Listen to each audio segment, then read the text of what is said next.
Hello. Yeah, bitch, you like that video, don't you? Nasty hoe. One thing real quick. Can we use your Wi-Fi? Yeah. Oh.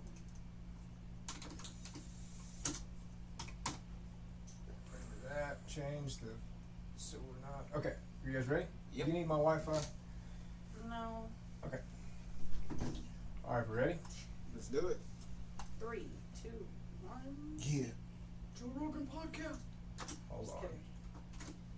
Let's see what you guys do here. Bam. Okay. Alright. Oh, wait, I had your number.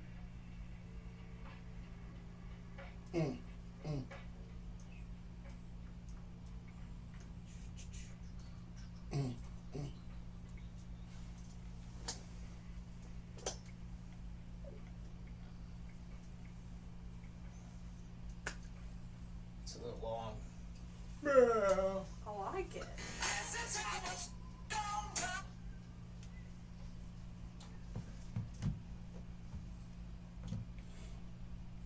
Welcome to Been Around the Block. I'm Brooke Southern. I'm Chris Ross. I'm N3mo. Brittany. So, what we're going to do on this episode, this is our intro to Nemo. So, it's pretty straightforward. Kind of like know a little bit about you, what you're about, what landed you here. What landed me here? Yeah. Oh, yeah, recovery. I mean, and the people in recovery. So Chris had reached out to me, and I now go to, a certain Location. a certain location that he also attends, and Okay. he reached out to me, and I thought it'd be a great opportunity to, reach more people with the message of recovery, but also, man, I'm like a sponge.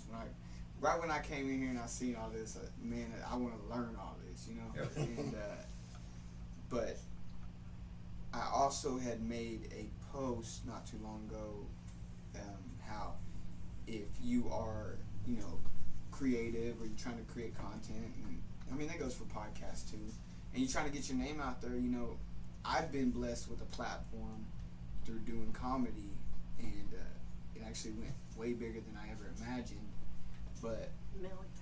I had been millions. I had been praying about, what can I do with this platform? Well, I feel like I want to help other people, get their name out there, because there's a lot of talented people, and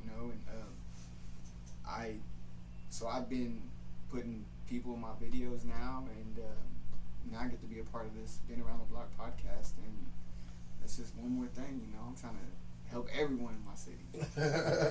So, you're from here? Yes, I was born and raised here on the southwest side till I was 13, and then my mom was an alcoholic, and she decided to quit drinking, and she moved me to her hometown, which is Claremore, Oklahoma, up by Tulsa, and I ended up spending from 13 till I graduated high school out there. So, well, actually, it's a little town called Foyle outside of Claremore, about 15 minutes outside of Claremore, so it's real country. So I went from the ghetto on the south side to going to a little bitty ass school that was kindergarten through 12th grade, and they gave SWAT, they gave corporal punishment, and it was just a total different atmosphere. A culture shock. It was very culture shock, and but like Fish was saying, all the experiences in my life, like I have country in me, I have city in me. It's just like I use that today, and it's pretty cool. That's what's up. How long you got sober? So I celebrated 6 years on November 18th That's what's up, dude. of 2017, and and that was not. That is my little brother's birthday, but that was also a coincidence. I just happened to get locked up on November 17th, and that was the last time I had used. So November 18th, my baby brother's birthday is my sober date, and he's also still out there struggling. That sucks, man. Yeah. Younger brother. Yeah. He's 6 years younger. How old are you? I'm 38. Yeah, I'm old. We're all like this. I don't feel 38 though, y'all. Like, man. He's Still old. He's older than all of Yeah, us. probably, Yeah. I don't even want to talk about that. Man. I'll be 40 this year, so I'm good. side though. Yeah, it's all You good. guys look beautiful like young boys. Well, thank you. Them boys. I don't know if that's a compliment. Yeah, I don't know. Men, we're men. Hey, Like you said, we're men. I mean, I said women. I didn't say men. You said. Did I say men? Mentally, I may only be 17, but That's You know. men, yeah. You know, that's when I started using was 17. So, and I quit at 32. So I think at 32, you know, I was still in my mind. I was still 17. So basically, with 6 years sober, I'm what? I'm 23, y'all. yeah, That's that's Oh, what. yeah. That's When giving you you said back. 25. Yeah. I'm pretty fucked up. I'm like 8. That's been a reoccurring thing is dudes that are like, well, I guess because only dudes have been here, when they start using, they feel like they're mentally way, way younger because they used for so long. Well, I believe there's studies that actually have No, proven it's that, true. yeah, that your mind It stops stops. developing Yeah. at whatever age you stop I using or start truly using believe it. that. Oh, I I do truly 100%. believe that. Yeah. But then, like, your brain is supposed to stop, you know, growing or whatever at 25. Yeah, that's for men. That's for people. Oh. I thought women were longer. I thought No. women continuously. I think I think that's you're thinking of something else. no. I think that like women's Women- bodies or whatever. I don't know about the mind. I don't know how that works with that. I'm just talking about brain, but like neuroplasticity, I feel like whenever, I don't know, when you're Your using or synapses trauma finish or whatever, Forming at 25. I right? think So is you're what not trying like to you say. can't learn new languages and do the new Yeah. shit, but like the trauma, I don't know, can somehow make it more placid, and you can, I don't know, get creative again. And, I don't know, activate that part of your brain to Yeah. make more. It's weird. Anyways. Yeah. Speaking Yeah. to the mic. Oh, it's too loud. Nemo, I'm super glad to have you here. It really is like, you know, we both, you know, are in recovery, and you know, somebody like you, like when I first got, before I started doing this, whenever I first started really wanting to reach out to people and reach more people, I saw what you were doing. Yeah. And it kind of influenced, you know, like I've always thought about doing stuff like this. I know a ton of people. I probably know more people than I have friends on Facebook and stuff like that. Right. And some people are like, "Oh, you don't know all these people." I'm like, well, I know most of the people. Everybody I've talked to about you says you know more motherfuckers than anybody. That Yeah, I know a lot of So- people. I know more people than Fucking I know a lot. Yeah. I know people in Oklahoma, Tulsa, Kansas, California. I know people all over the world. And you've reached people all over the world, and you're doing extremely good things with your platform. What kind of set you to the point that you wanted to start doing that with your platform?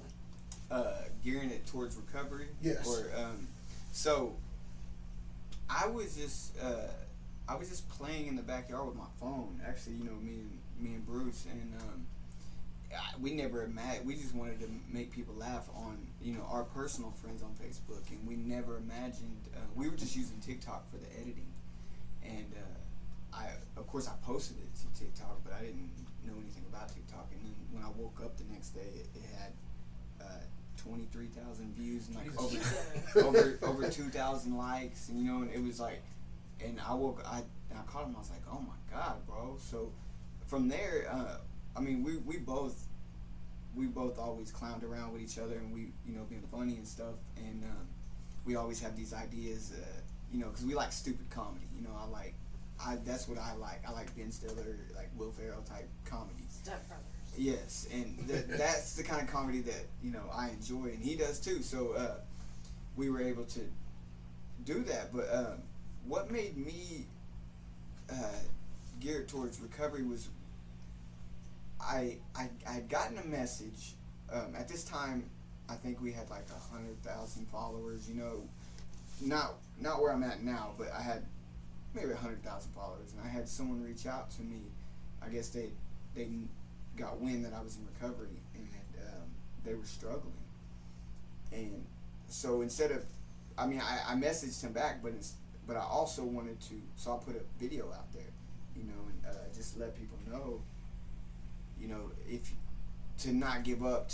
I don't care how many times you know, you've relapsed. I don't care how many times you've tried recovery. You can get through. You can do it, and to not let that get you down. Because I mean, I went to prison 3 times. I went to rehab 3 times. I overdosed 3 times. It's kind of, my number's 3. But so for me, it was, man, if I have 100,000, at that time I had 100,000 followers. It's almost 1 million now. But think of how many people, man, I could reach with that. Just so that's where I got the idea to do that, and then it was like a snowball effect. More people, and yesterday we was at the corrections conference. I'm on my way. I'm leaving. We stop at the store on the way to the corrections conference, and I walk inside, and this lady working there, and she goes, "I know you." And I just smile. That's what I usually do, because I get it a lot, and I'm not saying that like bragging. I'm saying that it's true. And so I walk by her and I smile. She goes, she walks up to me, and I'm reaching to get something to drink. And she goes, and she whispers it to me. She goes, "I just celebrated 7 years sober." I was just like, making people laugh is great. Bringing joy to them when they're scrolling, I love that part of it. But truly inspiring people to get sober and to stay sober, that means more to me than anything. I'll take that over 1 million followers any day, and that's just me being honest. And they're proud to tell you. Like, I feel like sobriety has been kind of like a stigmatized thing people hide, like that they're in recovery or they're working a program or anything like that. But I feel like soberness and recovery is like a new cool thing. It definitely is. It really is. Yeah, I never ever thought I'd be sober. I told myself, I said, people would go, they'd just be kidding around, like, "Oh, you're a quitter." I'm like, "Rehab's for quitters." And I only went to rehab, and I left, and I quit rehab, so. Yeah. Right.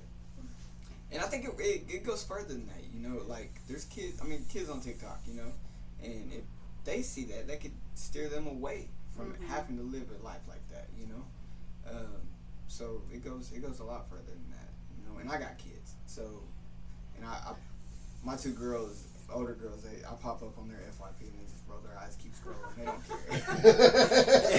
Like, it's kind of like embarrassing, but I'm planting seeds, man, and yes. that's what it's about. It's about planting seeds and changing another person's life for the better. So, yeah, I'm very happy that I have this platform, but like Fish was saying, I can't make it about myself.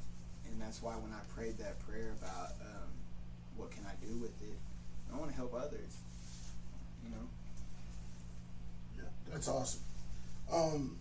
It brings you peace to know that you can help someone, and you do this you do it for free, and that's what people don't understand.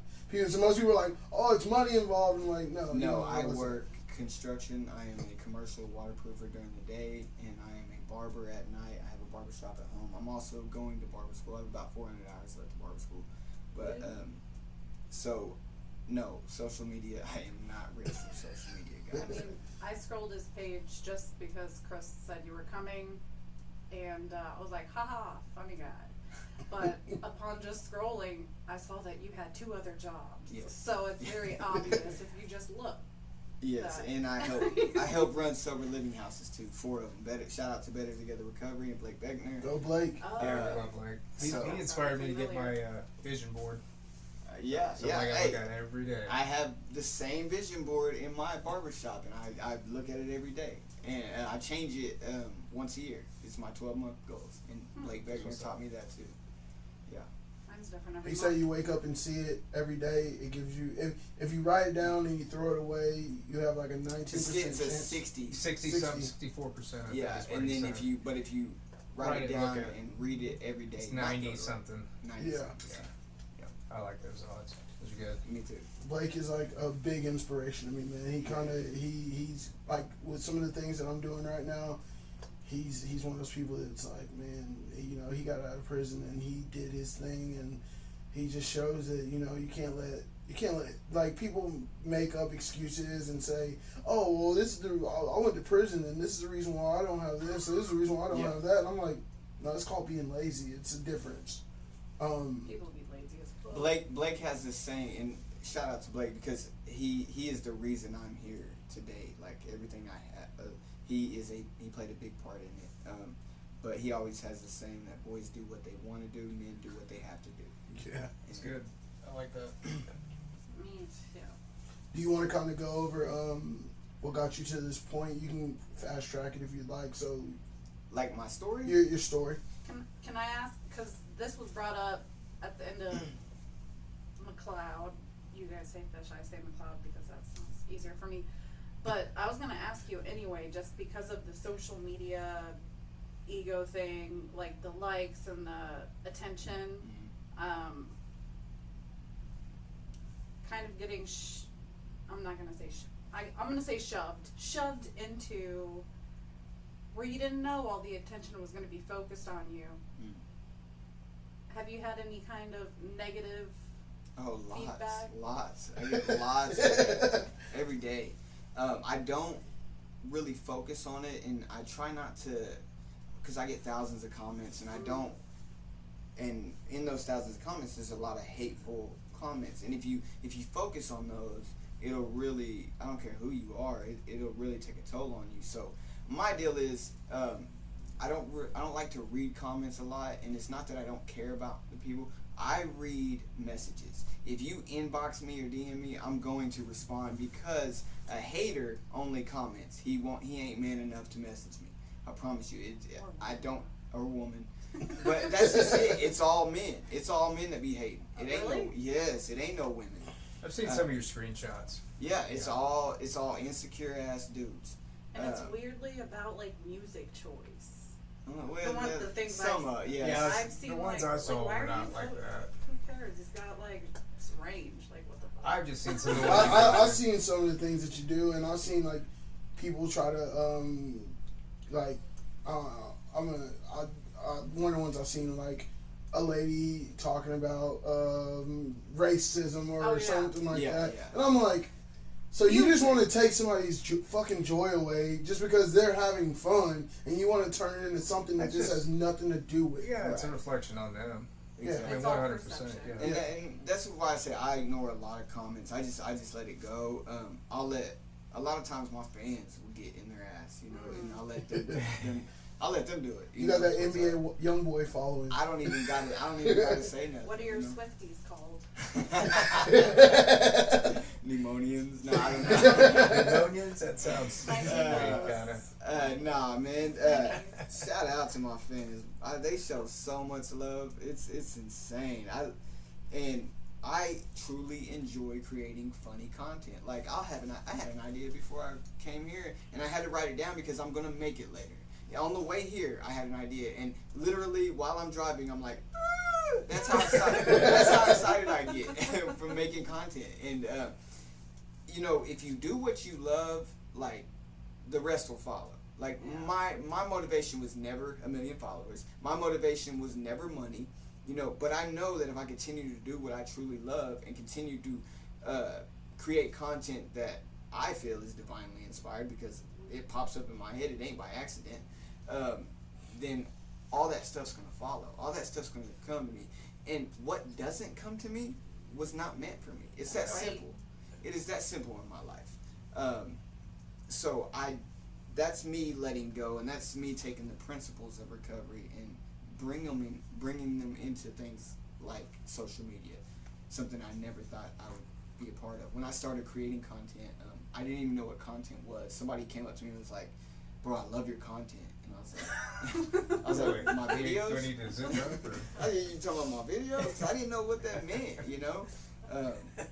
But yeah, so to jump into my story, I don't really gotta qualify myself. I don't really gotta go too much into detail to qualify myself. I will say I am an opiate addict and alcoholic. So those were my two main things. Pill opiate? Yes. Okay. So anything opiates. It doesn't matter if it's methadone, Suboxone, if it's freaking Heroin? Roxy's, heroin. Okay. Yes, I was doing it. And I tried doing methadone maintenance. I've tried Suboxone maintenance. None of that works for me because I am the real deal Holyfield. I will end up shooting my Subutex. I will end up snorting my Suboxone, and I just, I have the mental obsession and the physical allergy, like, you know, they talk about in recovery.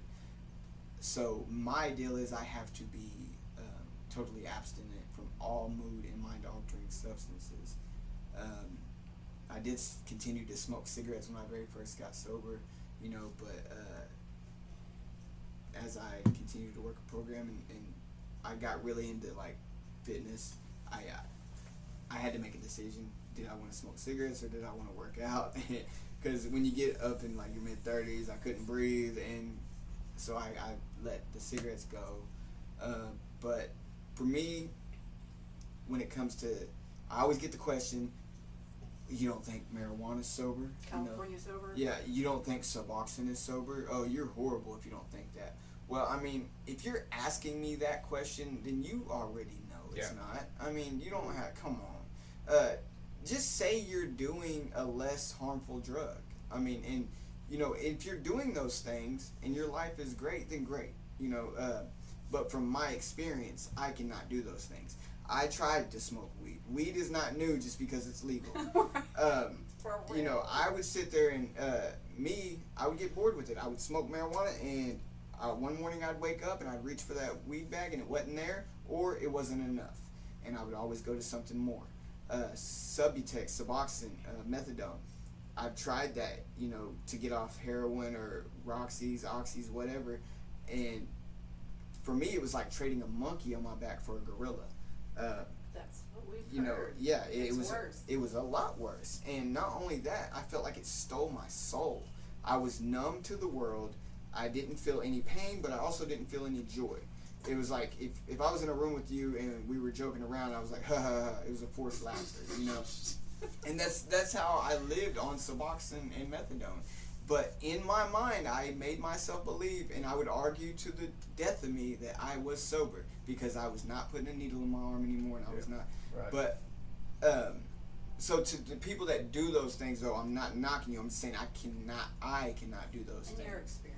Yeah, in my experience, I cannot do those things. If you have a great life and you do them, then great.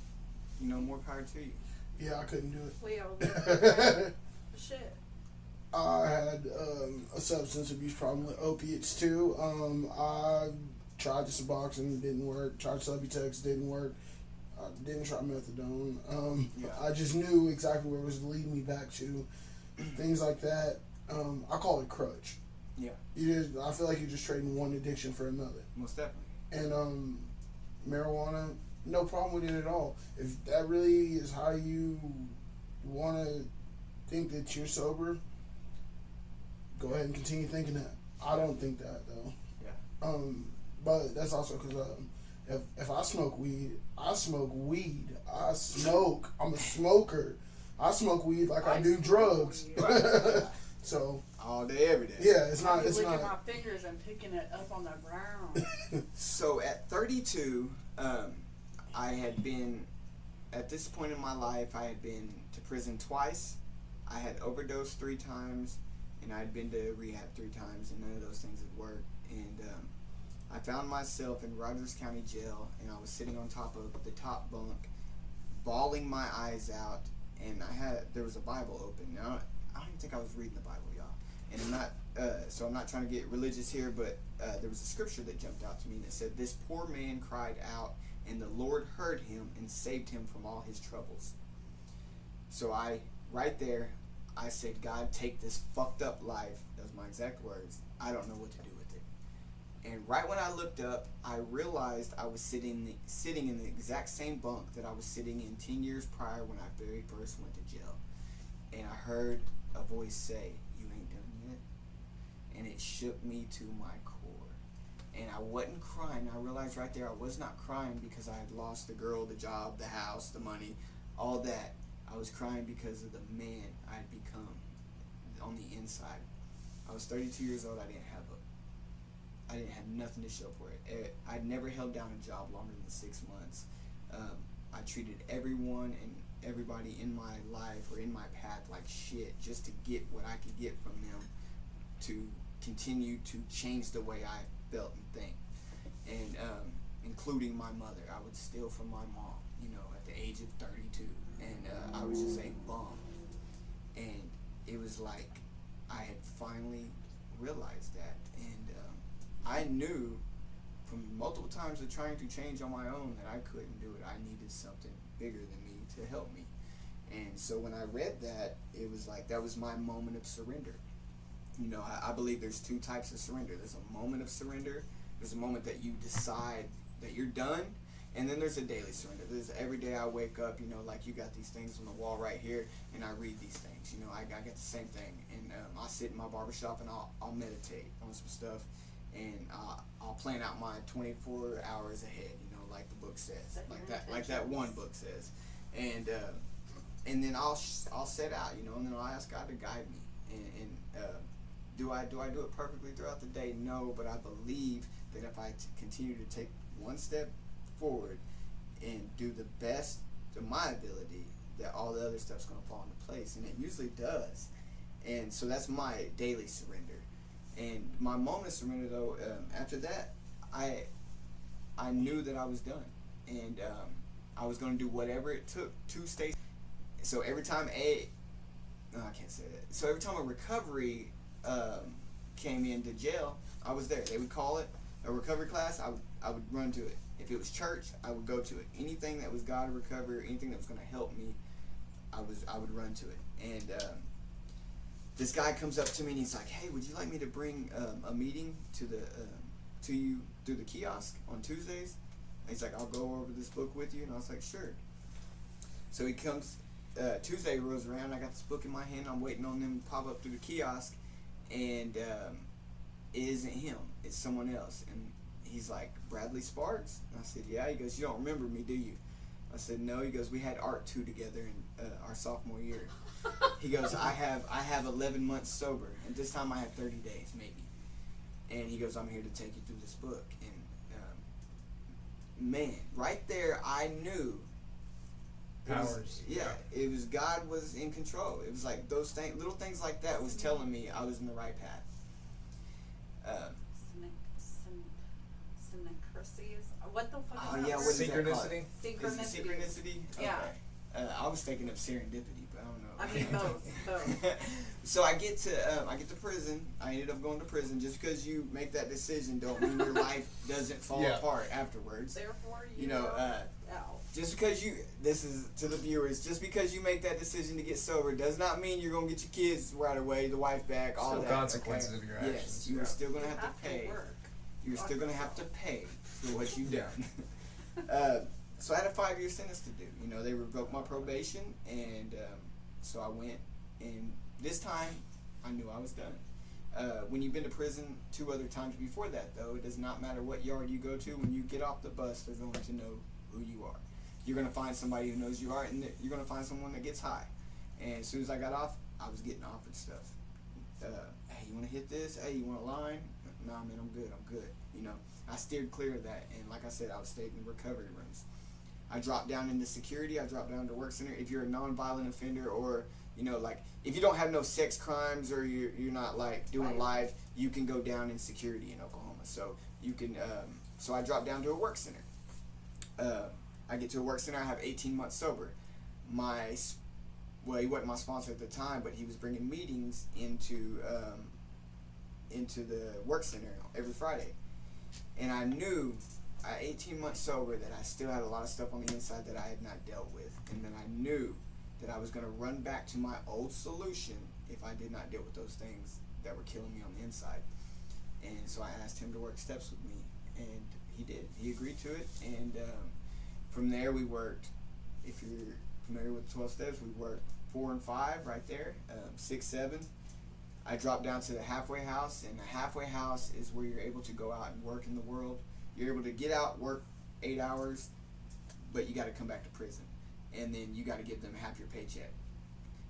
But the deal is you're free for 8 hours, whether it's working or not, and you get 25% of the other 50% of your money put into a savings account and given to you when you discharge. Halfway houses are in prison? Halfway houses are part of the DLC, yes. Yes. They're I mean, they're really low level. Like I said, if you have bad charges, or you have, you know, like violent charges, you can't go drop down into halfway houses. But so I get to And by this time, my sponsor is able to pick me up and take me to meetings, outside meetings. And I'm still working the program. And I discharged June 29th of 2020, and I had 2.5 years sober. And by this, I had been working steps, and I had some amends to make. I shoot over to my mom. She was the first one on the list that I wanted to make amends to. And on July 11th, I made my amends to my mom. We sat there and we laughed, cried, and I remember her looking at me and she goes, please don't ever change this, Brad. She goes, I like this, Brad. Oh. And about 11 days later, she died in a car wreck on her way to go get a gallon of milk. And you know, they talk about how life still happens, you know, and you got to learn how to live life on life's terms. One thing I did have when that happened was I had a great support system, and then I had all the guys in recovery around me also to listen to me and be there by my side as I grieved. And that was the biggest test of my recovery, as far as it was like a fork in the road. I can either go back to what I know and try to use that to, you know, alleviate this horrible pain, or I can continue to push forward and trust God and trust that life is going to be better regardless of what's happening. And I chose the latter, you know, and man, from that one small decision after that happening has changed my whole life. At that time, I didn't have a driver's license. You know, I was living in a sober living house. At that time, I was just living in Better Together Recovery. Blake Begner just opened up one sober house, and that's where I was living. And I had to spend $5,000 to get my license back, you know, because I think I racked up like 12 driving under suspensions, and I just did a lot, you know, 3 DUIs, and, you know, it took a lot to get my driver's license back, but I made that a goal. Through friends in recovery, I met my wife, you know, and I say this a lot, I prayed for her, because I didn't know how to pick women, and I didn't know, but I trusted that if I had prayed for her, that God would put in my path, when the time was right, when he felt like I was the right man,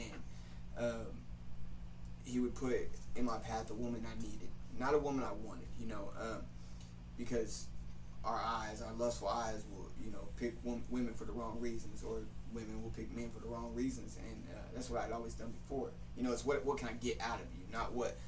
So, you know, I met a beautiful woman that and she also, she had 2 daughters, so I never, you know, I didn't know how to deal with kids, so that was a new experience for me too. And I thought, you know, by this time I was 35, 36, I thought that was, you know, I had accepted that, you know, well, you know, if I'm never going to have kids, I'm going to be the best stepdad I can be, because I had a stepdad and he wasn't. And so, man, we got blessed, and then we got blessed with a beautiful baby girl last year on April 22nd, and I had my first kid at the age of 37. And It's a wise age. yeah, and the same sober house that I lived in, there's now 4 of them, and I'm the director. I get to feed into these men's lives now today. When I was in prison, I cut hair. It was my hustle. It was really because I'd burned so many bridges that nobody would let me, nobody would write me or send me money, and I had to find something to do.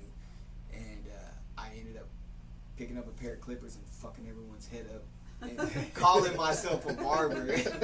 But I got good. That's how I got good. And that's how I kept soups and coffee in my locker that way. And but when I got out, I decided to take it serious, and I got into school on barber school part-time. 1,500 hours in Oklahoma, so when you go part-time, it takes a while. I still got 400 hours left, but I'm in barber school now. Like I said earlier, I'd never kept a job longer than 6 months. I am now the supervisor at my job, doing commercial waterproofing. I run a crew, and I've been there for going on 5 years. these are just the many miracles of recovery. Like all the things that I never could do. I hold a job down, keep a family, be a good brother, be a good son. These are all things that recovery has taught me how to do. I am able to live, be a functioning, normal person, in society, although I'm not, but yeah, quote unquote normal, whatever y'all want to call that. And then just little miracles keep happening, Babies. Yeah, babies, of course. Yeah, my daughter That's the sweetest little thing. She is so beautiful. She is the best. But with the social media thing, I never imagined that it would take off like it did. I think it did because that was not my plan with it. I think it did because I think the people most fit for a position are the ones that don't want it. For real. Like if I had a choice who could be president, I would choose somebody that does not want that position. I think they would be the best fit. Who worked the hardest? Yeah. So I think I didn't want to blow up on social media, but it happened. And now that I have this platform, you know what? I'm gonna I'm gonna still do my comedy. Use it for good. But I'm gonna sneak in those little recovery snippets, and you're gonna see a side of me that, He's a person. Yeah, and I'm not bragging about it that I used to be a freaking junkie, or an alcoholic, but I want to give a hope to the next man or woman out there that's suffering, that are watching or listening to this, that you can do it too. And no matter what or who tells you can't, you can. Fuck them. Fuck them. Fuck them. So do you plan on being a full-time barber after you're done with school? Yes, definitely. Full-time barber, and I plan on monetizing social media. That is my two plans. I'm going to do those two things. I don't like. With the whole sober house stuff, I don't get paid enough to live off that, but I would do that for free if I could, just because that's my 12-step, and that's me feeding back into these guys is me doing my 12-step, I believe. I still do my part as far as helping a newcomer and going to meetings and looking for that newcomer, but yes, I plan on being a barber full-time. I plan on shop. Oh yeah, but it's not gonna be. I'll work in a shop for a little bit, but my whole vision is to have you walk in, maybe 2 or 3 chairs. I own it. By this time, I'm still behind the chair, maybe I'm not. Give other guys opportunity that can cut. They just pay a booth rent, blah blah blah. But upstairs from this barbershop is gonna be my studio. Hell yeah. And that's where I'm going to be doing my social media. Maybe by then I might have a podcast. He's going to have but yeah, nothing extraordinary. Just something that a little extra. I like it. So do you plan on? Okay, this is a question I've been getting. Are you planning on starting to put apparel out? Yes. So with my, when I was doing Trap Masters, I made hats, stickers, and shirts, and sold a bunch. And not only that, I even on online merch, you go online, put your logo on there, and then they get a cut, and they send you a percentage, whatever you sell. I'm doing good off that too. But now that Trap Masters is over, but I'm still doing my own comedy thing, I made the decision to get 9 t-shirts and 3 hats made, and I'm gonna sneak them in little videos, and I'm already gotten people, how do I get a Nemo hat? How do I get a Nemo shirt? So yeah, I definitely want this to be You know what's funny? What is the word again? Synchronicity? Synchronicity. The 3, the E3 thing is also the bin around the block. The bin is 3s. Yeah. That's dope. So, just saying. So yeah, mine is also, because I told you I overdosed 3 times, been to prison 3 times. Everything in my life happens in 3s, but it's also, my beliefs in God is in 3s. Yes, the Trinity. So Father, Son, Holy Spirit. 3 is my favorite number by far. And that's why I spelled Trap Masters like a 3. And I knew that, so whenever that that's was why going bin on. around the block is 3s. Divine intervention. Love it. I have questions. Mhm. So you said the things in, I don't know if it's been pretty open so far. When I'm too personal, it's fine, but we'll see. Do you know what was, I guess, I think you said like what was inside of you that was wrong, or whatever you were masking with drugs that you had to fix? I don't remember exactly. So yes, when I did my 6th and 7th step, self was the main problem. You know, selfishness, self-centered. I mean, everything self. A lot of insecurities. Everything that I done was driven by fear. You know, I had this idea of who I was, and I never lived up to it, and I never was that. And I was scared whenever someone else found out that that's not who I really was, the facade that I portrayed. So I constantly lived in my fears and insecurities. You know, they took over, and I was constantly, like I said, it was all about self. Me.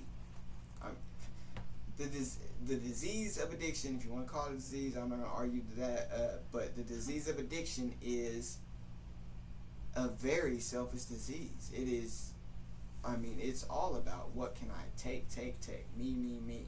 So I don't care about the people. What can they provide for me? What can I take from them? Exactly, and that's what was wrong with me on the inside.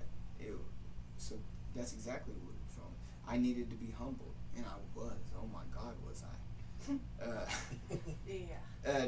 Does my ego flare up from time to time? Of course. I don't think I think that's human nature. we don't ever fully get rid of that. But now I'm able to see it for what it is, and you know, and like I said, God, He checks me real fast when it happens. Meditation helps. Yes, of course, yeah. I'm super excited, man. Me too. I can't wait to see what comes up on this. I think you bring something good to the table. We got some really good things that are going to come up. I'm actually next week. I actually do have the guest name next Who's week. the guest? Susan Brown. Susan Brown. And guys, I got a badass light, like a studio light that I can bring. Do it. Yeah, I think it's good, man. I'll add some And stuff. like, if you Add got a all mic the stand, things. you need a mic stand for the love of God. Yeah. Yeah. You tap in and It's everything else. It's because when you move I like think and move. I can't help it. I fluctuate. we understand. That's why you need a We mic I'm a understand. lady. We understand. I have flows. Well- flows. What kind of flow? Never mind. I just answered. Well, N3mo, I'm glad to have you on the podcast. Let's do it. Let's see where this goes. We got Alright. some. We should do this. some We should crossover make a rap. videos. Yeah, no, I got an idea for you.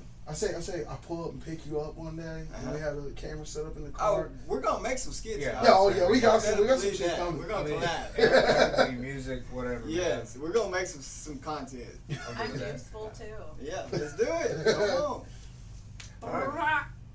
This has been Anyways, good. Do you have any final questions, Brittany? I know parking's about to I do want to. Parking already ran out. I do want to give another shout out to Blake Beckner. okay. You do a lot of amazing things, man, and I really do appreciate He was a our lot of things you do. first First we, guest. we love you, Blake. Yeah, we're definitely gonna be having him back. Probably have a Yes. couple of people we've had on here back. Yeah, you remember we got to Let's do just a have a update big with him meeting. because what he said he was about to do. Oh yeah. Yeah, That's right. he's working on something else right now. All right, guys. This has been episode 5 of Been Around the Block Or six. featuring N3mo. This is actually 5. We did 6 Oh, earlier. I'm confused. This is the backwards episodes. It'll be good though. But thank you guys for tuning in. We love you. And Did- new episode with Susan Brown. Yes, Coming with up next Susan week. Brown. She's This is the not People's alone. Podcast. Thanks, guys. Nice. Shit, I'm gonna go get something to eat, y'all. Yeah, I'm starving, dude. Oh, my legs. Whoa, that's why my knee popped, right? Oh, shit. All right, brother. All right, bro. Cool, man. Hey, it was Yeah, nice for meeting you. y'all. See y'all next week. What's All right. I say, Alright. You need- I texted you that tripod thing. Okay, cool. If you got a mic stand, bring it. Yeah, and I'm You're also gonna gonna set set that light up right here. I'm telling you, I think it's gonna Okay. help us. I'm good with That's a that. studio. You don't twitch and stuff, or do this, or have nails to. Tap, tap, tap. Dude, I have nails on, so I don't. I don't think it's rip your nails. off I think my it's this. shit. This moving is like. All right, y'all. I'm gonna eat. All right, man. Goodbye. See ya. Oh, my gosh. oh my God, I got fucking My issues butt's going on in my sweaty. house. All I'm getting right, text mental messages. defective. Yeah. Okay, copyright. Paste it over. This is gonna need just very little editing, other than Brittany's tapping on It's always Brittany. Why You is need to get a Brittany mic such stand. a problem? No, it's not a problem. It's just it's. the. You can hear it, and that's why I Yeah. wanted you to wear headphones. So I bad. did. Did you hear it? No. It was like click, click, click every time you shut down the microphone. And you can tell when you're It's- not speaking into it. Can you get a mic stand? Yeah. Okay, get All one. you had to do was ask that. Yeah, Like, get one for sure long for time next ago. time. So definitely get one. I'll get another adapter this week because Tara's messaging me. I told Tara that we probably need her a few weeks out. That'd be cool. And then I'm pretty sure I can get Kyler the week after that. Bunch of girls coming soon. I wonder how different it'll be. Oh, Kyler's funny as fuck. I've heard Tara's story a few times. I mean, it doesn't really matter if they're funny because there's already funny people here. Yeah, regardless, it's just gonna be like Story. This Make week- you uncomfortable. this is what I'm about to do. Whenever I figure out when they are gonna be on, I'm gonna post their numbers in the group chat.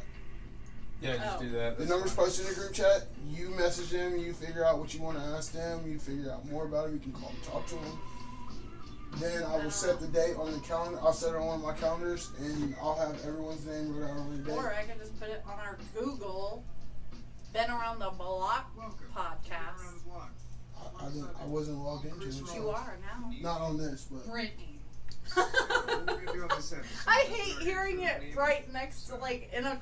I got good news. I got bad news. What? I gotta go. Bad I first. gotta go. Bitch, you said no. I didn't think that I was gonna have to take off like this. Shit happens at my house. That's all. What